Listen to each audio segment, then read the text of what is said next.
Guides are very useful. I usually put them all in the same folder so that I know they're all together. See that? If you don't want to see them, of course, you can turn them off with the eyeball, but you can also, under View, you can go under Show, Guides, Hide Guides right there. Or you can lock guides there so they don't move. There you go. I didn't even think about that. Hide Guides right there. So if you don't want to see them.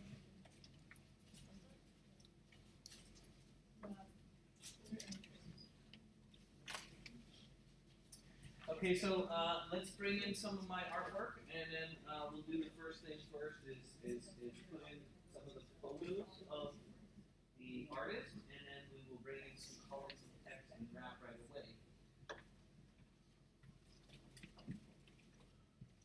To insert the pictures, if you remember, if you go underneath File, Place, I have some artwork from the artist. And I'm going to think about sizes.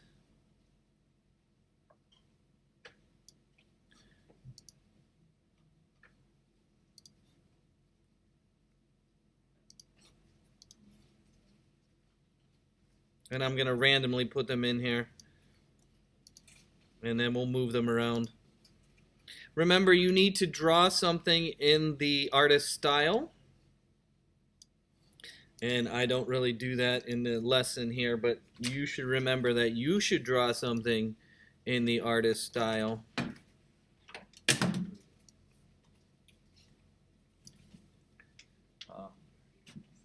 You have the document? You guys all done? Whose pen is this? Is this a donated pen? It's a donated pen? Mine.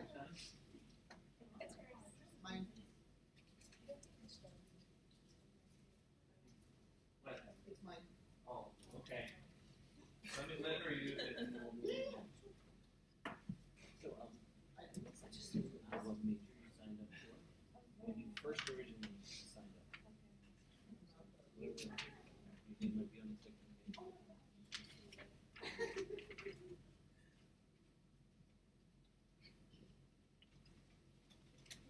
Perfect.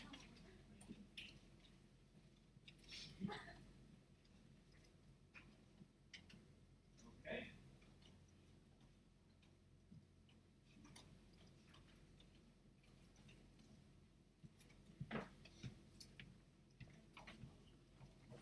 Okay, you ready?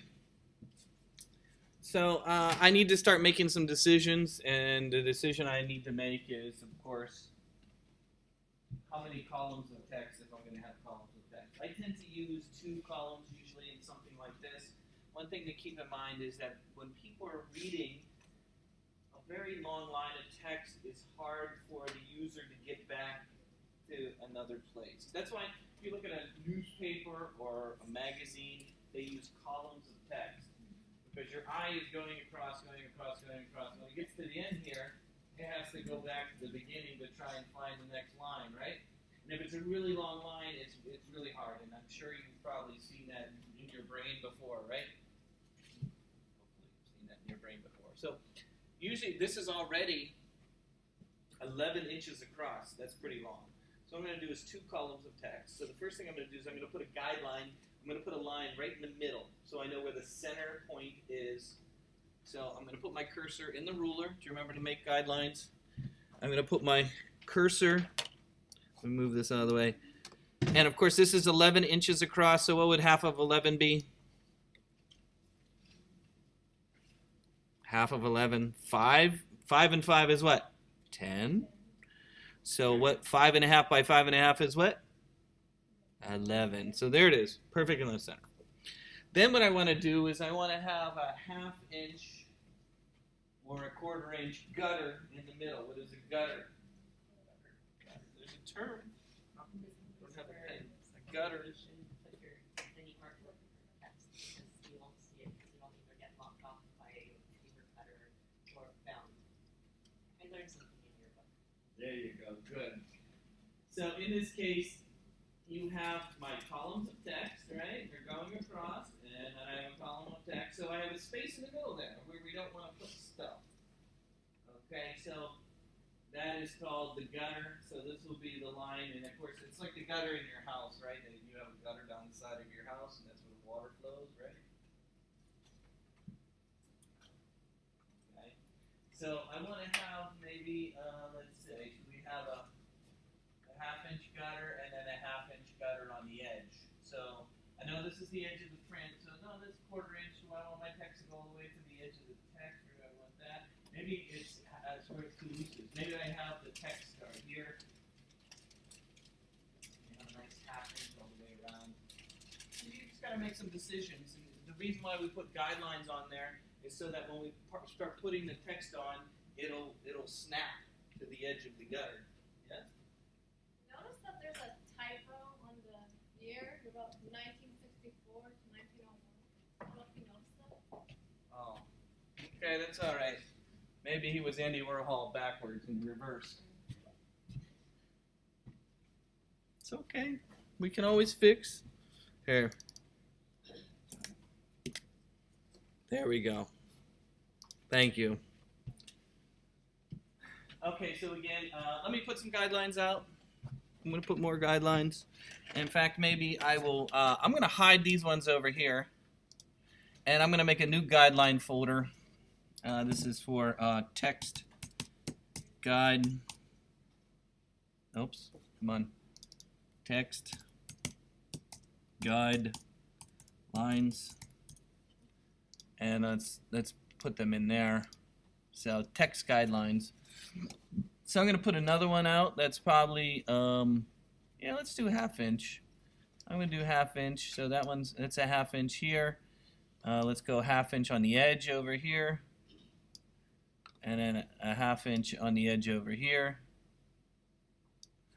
And then our text will be in there. Okay, so again, this is a half-inch here. This is a half-inch here. And I know some of you are European and you don't know what the hell an inch is. I understand. My wife is Colombian. She came here. I tell her I'm like, 5 feet 11. She's like, what the hell is that? Only centimeters in her brain, So I understand. Whatever measurement you can figure is fine with me. Okay, just remember they're even. That's the important thing. This is even here, even here, even here. Okay, how about that?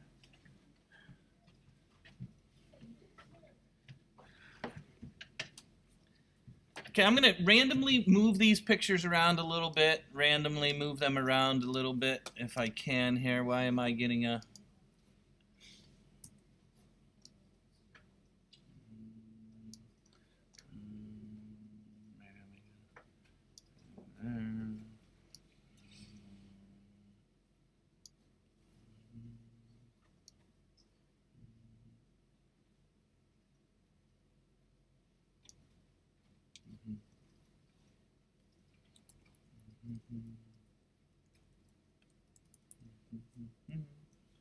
Okay, let's put some columns of text in here. So, in this case, I'm just going to cheat and copy from Wikipedia. You should type your text if you want it to look good and sound good, right?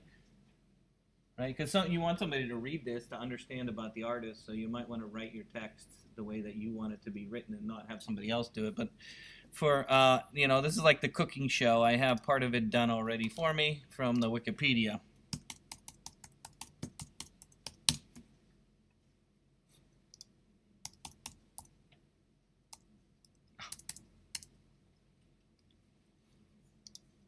Uh-oh. Toulouse? No, that's not what I want.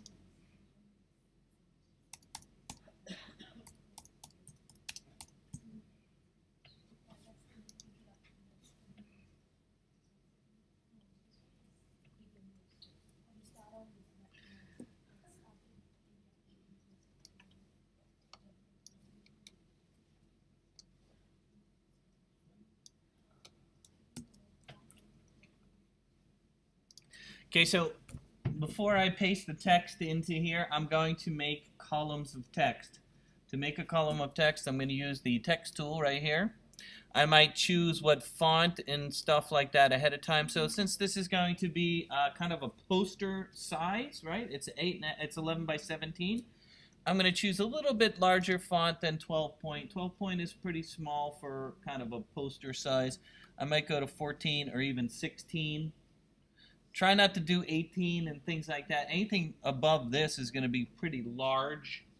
So as far as font size, 16 might be good. Font you might want to choose. Remember, you want something that's going to be readable. You want somebody to read it. So using a crazy font like this is not going to do you any good. I know we have a whole typography class, right? So you might want to consider that and be the master of choosing a font. I'm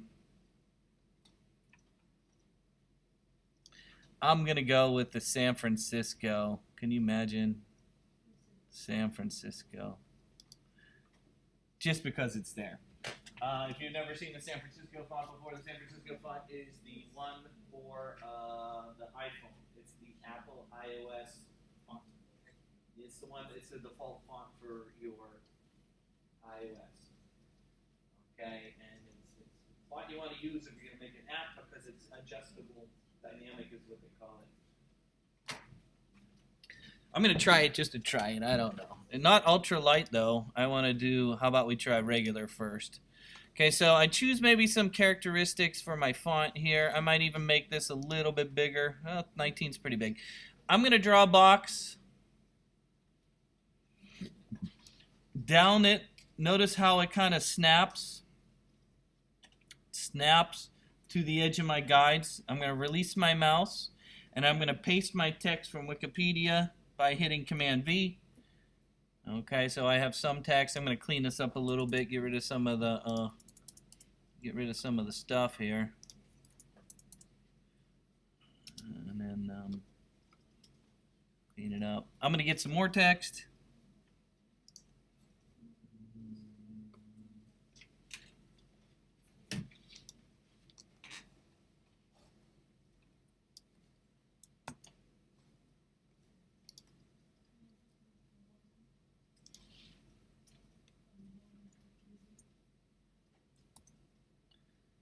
Notice how some of the paragraph options might come over from Wikipedia since I was copying and pasting. I'm going to kind of fix that. Okay, so I get to the bottom and I get the red X. What does red X say?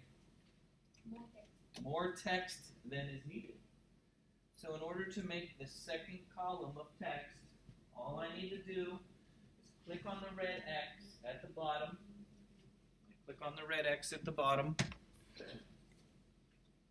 With the don't use the text tool. You can use the selection tool.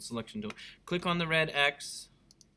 Your cursor would change into this, and then I'm going to kind of line it up where the other one is, and then you don't drag. All you have to do is click with the mouse. Just click, and it'll put the other column of text, and it'll make it the same size. Okay, so use the selection tool. Click on the red X.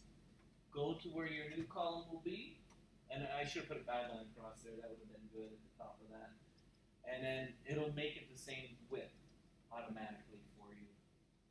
Of course, I have more text than needed, but it's okay. I'm going to delete some of it anyways. If you want, you can click on this and make another column of text.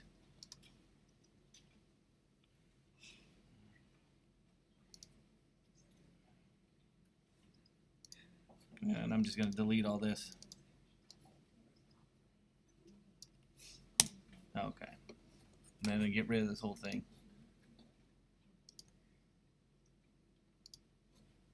Really? Don't! Definitely don't want to do that. I don't want to do that. I don't want to do this. I don't want to do this. Don't! Oh. Go back in time.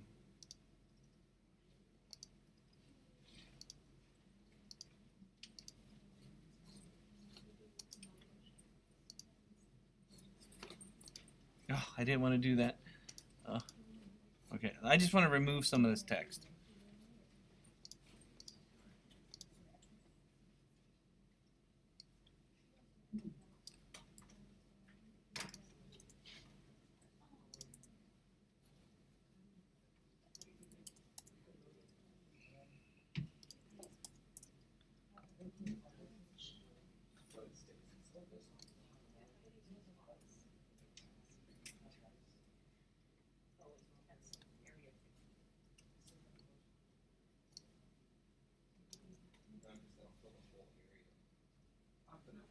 Okay.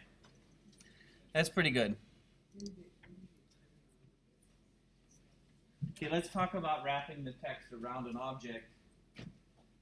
So, it's a little bit of a challenge in that they need to be in the same layer, and they kind of need to be next to each other somewhat. And I can't remember if the text needs to be on top or bottom. I can't remember, but okay. So the term that we use to wrap the text around the object is called text wrap. Because I want to take the text and wrap it around my pictures, right? See my pictures? I want the text to wrap around my pictures. To do that, I'm going to select, and let's first look at the layers for a moment. Let's look at our layers. And you'll see I have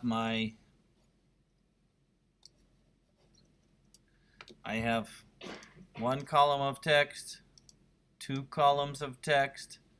Oh, these are my guidelines. I wanted to get rid of those. Let's put those up here. There we go. And so I have one column of text, two columns of text. I have an image. Uh-oh, look what it says, linked file. Ooh. Do you see that? Linked file.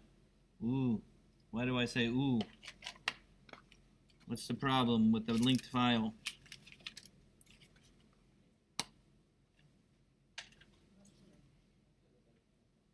Well, it's referencing that original file that's on my desktop, right? Because these are pictures I downloaded off the internet, right? I stole them. And so if I delete it off my desktop, it's going to be gone from here because it's making a reference. It's linking, just like a web page, right? When you put a page on a website, you're making a link to that photo. It's not really on that website, right? You guys all have that concept. So what can I do? Well, I can then either tell Illustrator to not have it linked, but to embed the photo and make that photo part of Illustrator. The downfall of that, though, is that the advantage of having a linked file is that you can change the original and it automatically updates, right?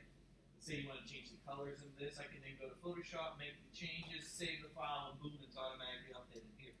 That's how most desktop publishers work. InDesign, most content that you put in InDesign is going to be linked.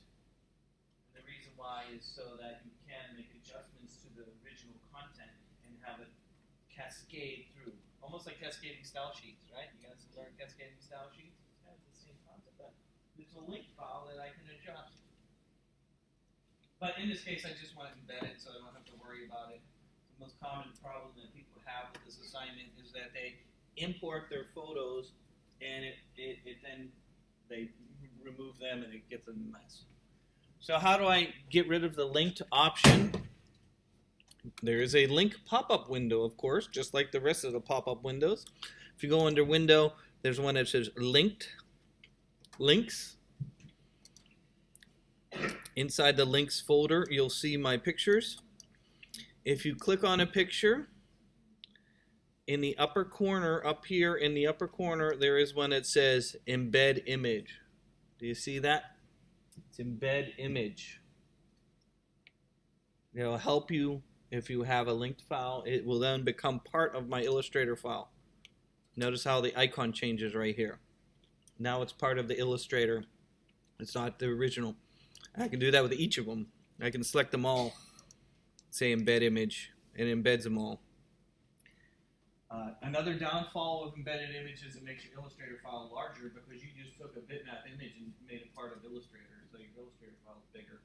That's another reason why InDesign, if you do publishing like that, multiple page book or something like that, they have linked files is to keep the file size down, right? If you take all the artwork and all the photos and all the text and all the stuff and you make it part of one file, that file is going to be megabytes, you know, gigabytes maybe even. And computers don't like files that are really big, do they? Okay. So there's a reason why things are linked. But that, in this case, I'm not linking, I'm embedding. Okay, now let's wrap the text. To wrap the text, I'm going to select again, the text is over top of the images. See that text over top of the images? I think that's the way. It's either the text over the images or images over the text. I've been doing this for like 20 years now, and I still can't remember what the order should be. So I'm going to select all the text and the images. Select all the text and the images. So select all the text and the images. You can either select it here as well. Then to do the text wrapping is under Object, Text Wrap, Make. Object, Text Wrap, Make. It says, yeah, do you want to wrap all your text? Yes, and you hit OK. Oh, it didn't work. See, I told you I couldn't do it properly the first time. Okay, how about this? We take the text and put it under the images. Let's try that. Okay, I lied. Let's put the text under the images. Now let's try again. I know it's going to work one of these ways. Object, Text Wrap, Make. There we go. See, all these years I still can't remember how to order. Put the text under the images or under your artwork. Okay, so again, you'll see the text now wraps around, and of course it doesn't look good. What is the problem? Well, the images are too big. You don't really want to read like this. It's just, this is almost the same problem you had when the text is too long. Your eye has to go back to the first line, right? Well, now it's too short, and my eye's going like this. So you're trying, when you are making a design, balancing text and images so that they work. Images are too big for the text in this case. Plus, there's no paragraph options. We need to do paragraph options. What are some of the paragraph options? Maybe indent, right? You ever, when you're doing an MLA paper, you guys write MLA paper for your English class, right? There's a format we write for our English paper, okay? And that English paper is called the MLA format, okay? In that MLA format, you indent the first line by a ½ inch of a paragraph, right? Indent. And you want to have a little extra space between the paragraphs. Would it be nice that, right now, all the text has pretty much the same spacing here, right? So we want to make the text look a little better by indenting the paragraph options, as well as adjusting maybe space between the paragraph options and all that.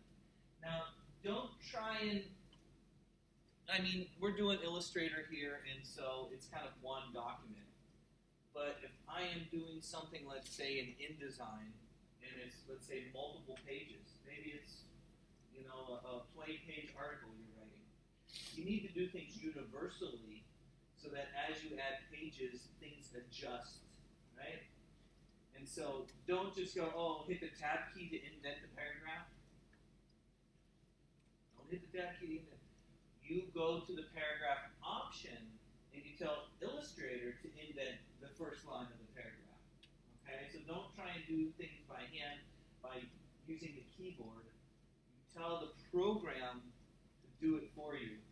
That way it cascades throughout the document, just like a cascading style sheet. Those of us in our web development class. So here we go. First thing I'm going to do is change the size of some of these images. I'm going to make them a little smaller.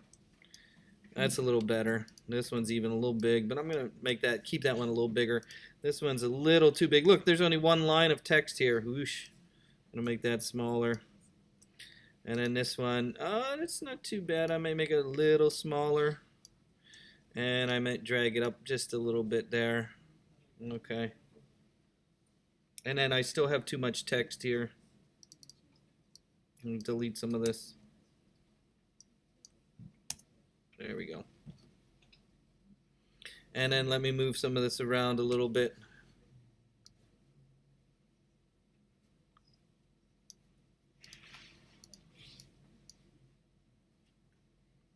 Extra space here.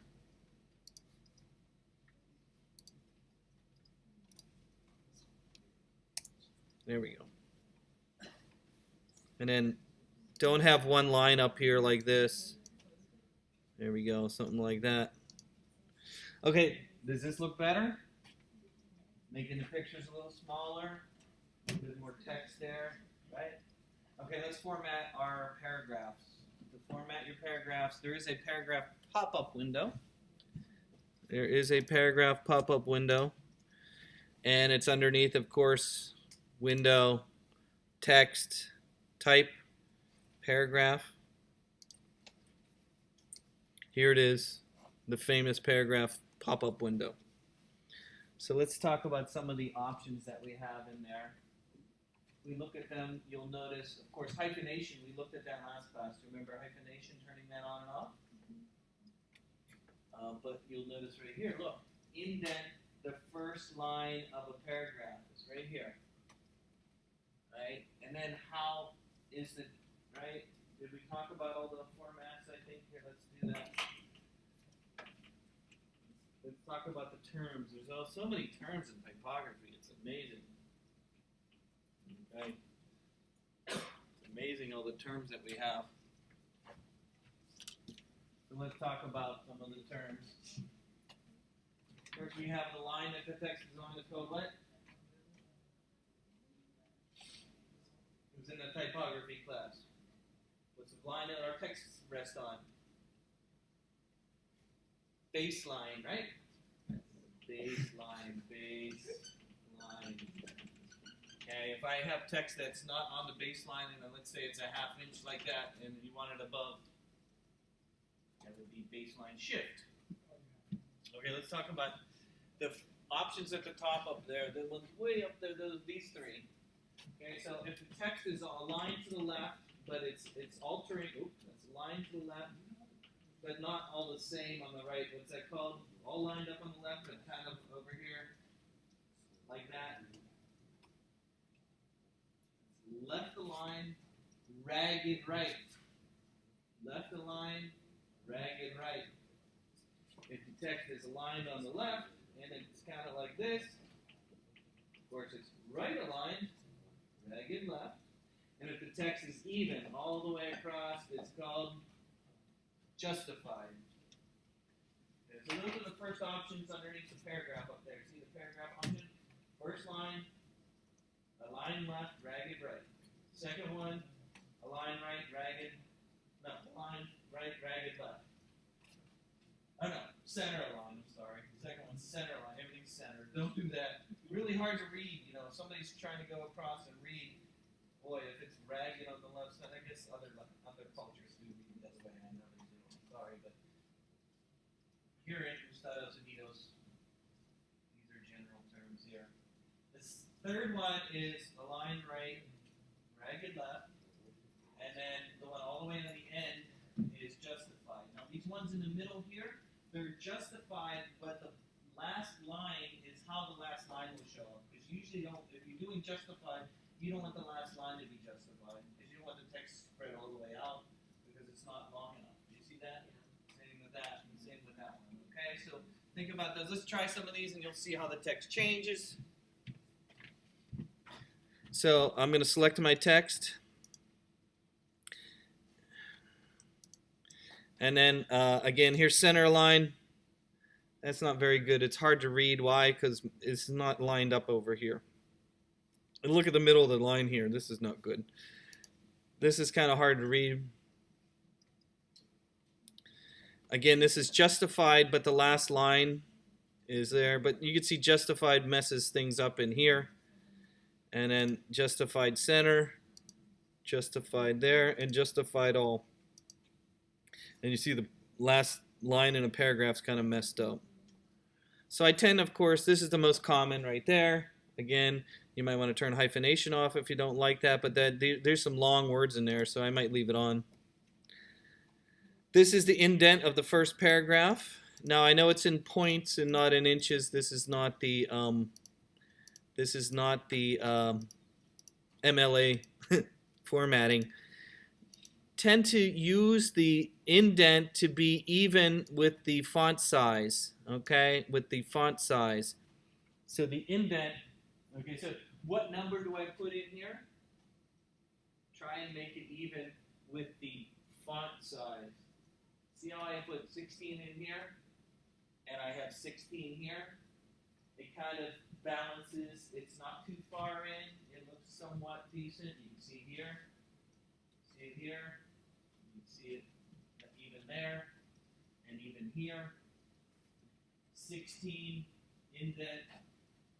The 16 font size is a good general rule. You might want a little more. 18 or so. But that's a good starting point. Visually, you can change that and adjust it. So that's indent the first line of a paragraph. And these ones down here, I don't know. This is for a whole line, I guess. Space before the paragraph. Okay, this is space after the paragraph. So this is if you want space after the paragraph. So right now, see how this and this are kind of the same as all the leading is the same here. But what if I wanted extra space here? That would be, I'm going to say after the paragraph, this one right here. It'll add extra space to make the paragraphs look a little bit how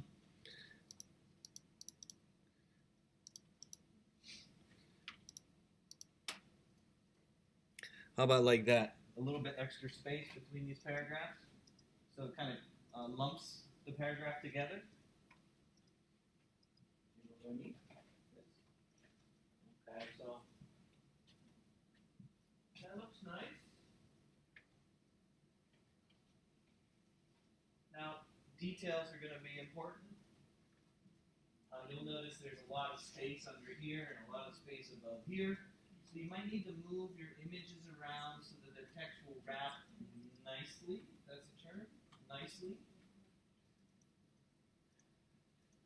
So I might move this one. Now, you can move things with the arrow key on the keyboard. So if I select, let's say, this poster right here, I can move the arrow key, and you can see how things start moving around. That looks a lot better, doesn't it? I tried to align, and let's zoom in. Try and line an edge up with an edge of a text. See how the line things up so that the text lines up with the edge of artwork. Right? See how the T in the top of the art kind of line up a little bit there. Your brain wants to see things aligned. Your brain wants to see things that are lined up. Let's say you want to change the space around there. You'll notice there's like a little white box that goes around your artwork here.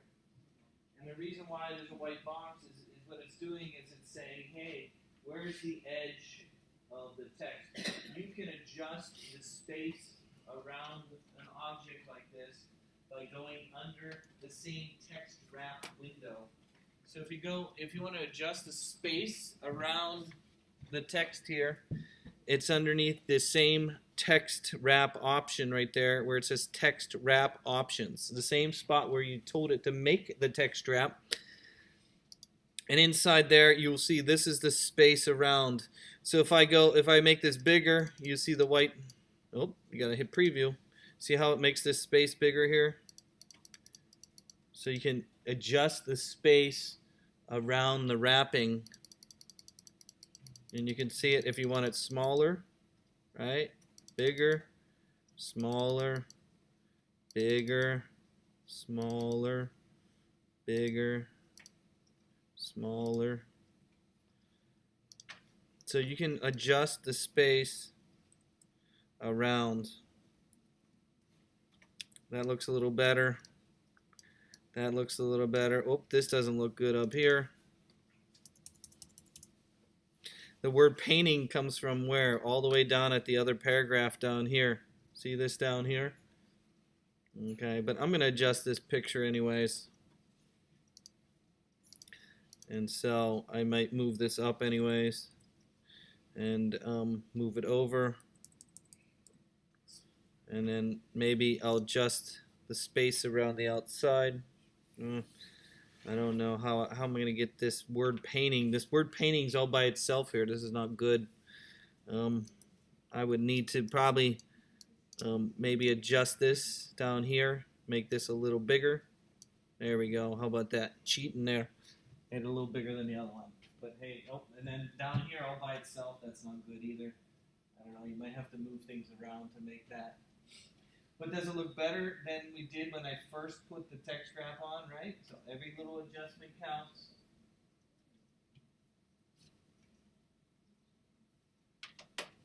Let's talk about our initial letter. So, I didn't bring my Wired magazines. Let me go get one. Let me pause my video. Someday they'll give me my bookshelf and I'll have them here. Let me get my Wired magazine. So in this case, you know, right now, if I just want to have like maybe an initial letter at the top of my article here. So right now it's indented and stuff. So wouldn't it be great if I could turn off this indent for this one line, right? Remember I said we did everything universally. I went over here and oh jeez, it just disappeared on me. And if you remember, I said, I did everything universally here. Well, what if I want to turn off one, right? This first line, I don't want this to do its effect. So that's where you can actually use the text tool itself. I can use the text tool, not the black arrow, okay? Because this is kind of, I select the whole text, right? This says select all the text, right? Where I can use this text tool to select a line. So I can actually select, hold on, I got way too many windows open here. I can click here and I can turn this off for the first line. And doing so, you'll notice it still is down here. Okay, so the reason why I'm able to adjust one line is because I'm using the text tool and not the black arrow, which would do universal. Now I'm going to go up there and I'm going to select this, and maybe I want it to be a different font than San Francisco, maybe a nice kind of scripty, no. What do we want? I probably should have used something that was from the time frame, right?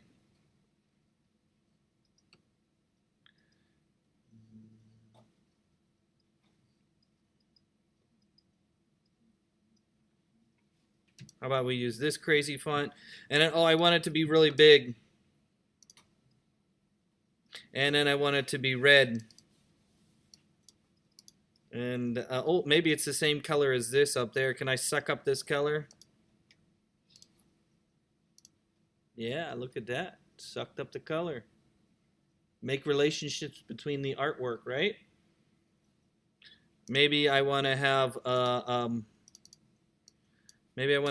stroke around it.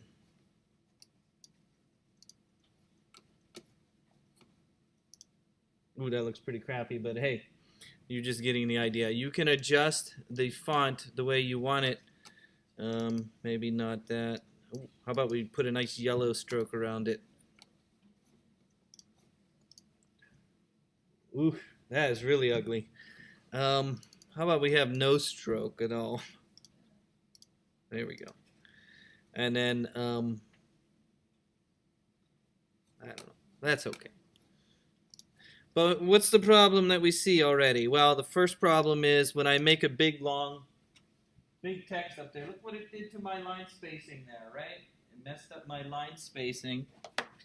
And if you notice, this text over here now is not aligned, right? If I bring a ruler down here and I want to, let's say I put a line at the baseline there. This baseline should line up with this baseline. This H is messing it up. Do you see that? Look at this. So I want this line underneath here should be lined up with the line under here.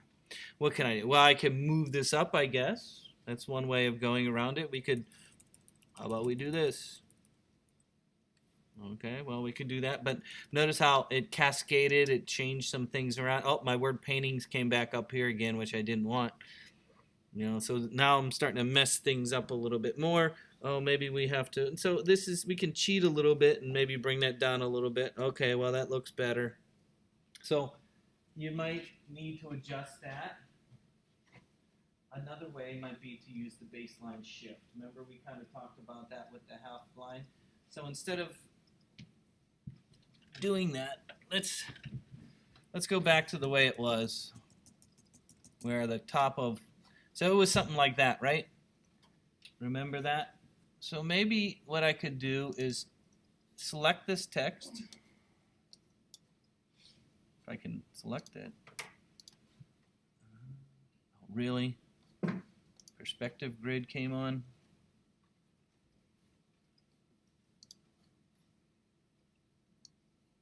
Really?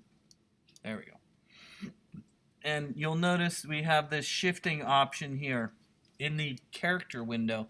So in the character window right here, you'll see there's a shift right here. And that can shift things around as well. Maybe shift it down if you want it to down. Maybe shift it up. Well, that's not really fixing it, is it? No. No, that's not fixing it.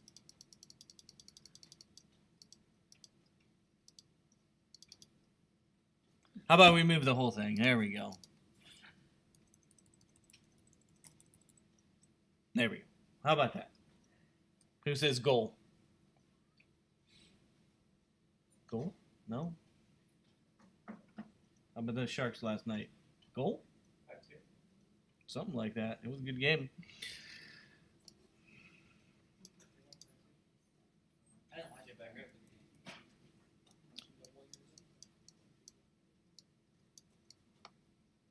Uh-oh. None of that's lined up now.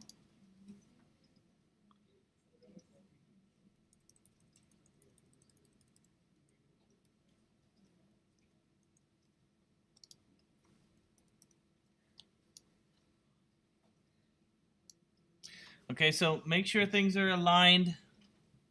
Okay, that's the most important thing. Things are lined up. Any questions about the paragraph?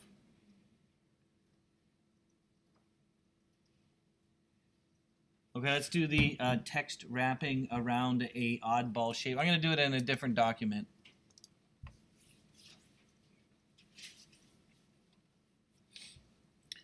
Let me do it in a different document.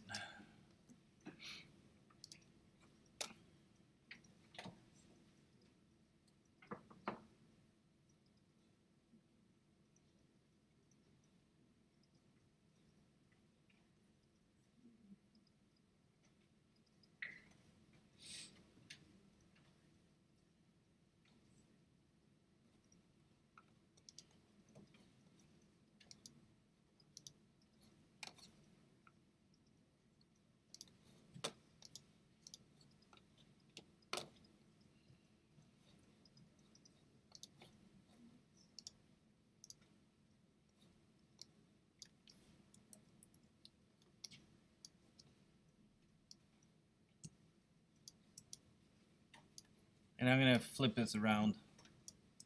Oh, not that way. No, not that way. That way. Oh, but the text is upside down. Doesn't matter.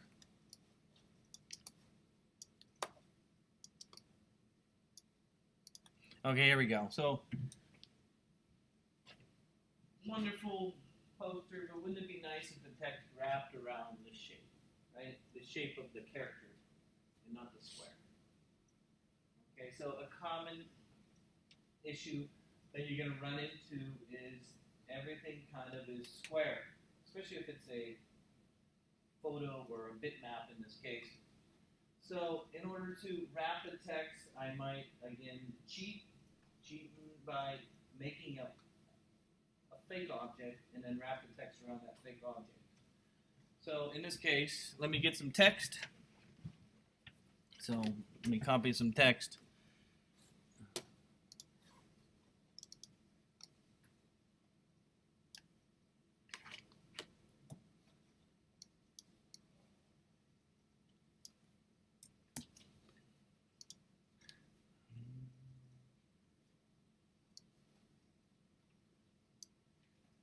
And paste some text.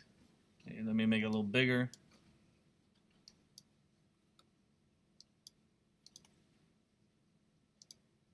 Maybe a little bigger. There we go. Now, it's too big.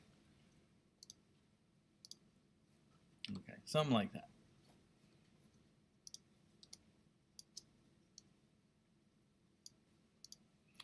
So here we go. I want to have the text wrap around the shape. Now, again, I can't just grab this picture and have it wrap around like that.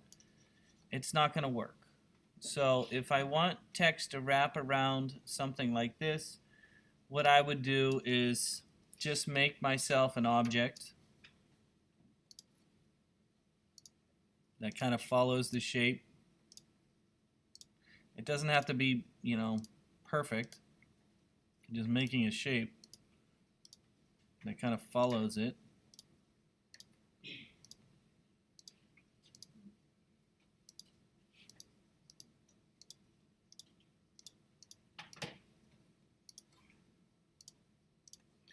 So make a shape, right? Any old shape. You can make it invisible by turning off the fill and stroke, right? No fill, no stroke. Then select both the text and the object, and then go how you text wrap. You go under Object, Text Wrap, Make, and it'll then wrap around the invisible object that I just put over top of there, and I'm not bounded by the square. Does that make any sense? Let's talk about other problems that we have. I got 2 minutes, and I'm done.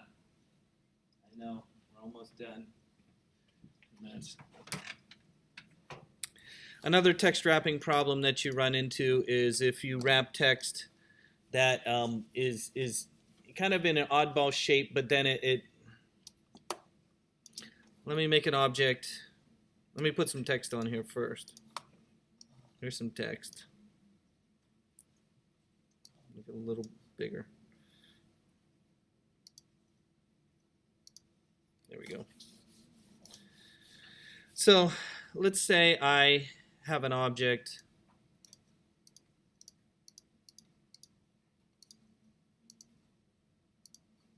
like that.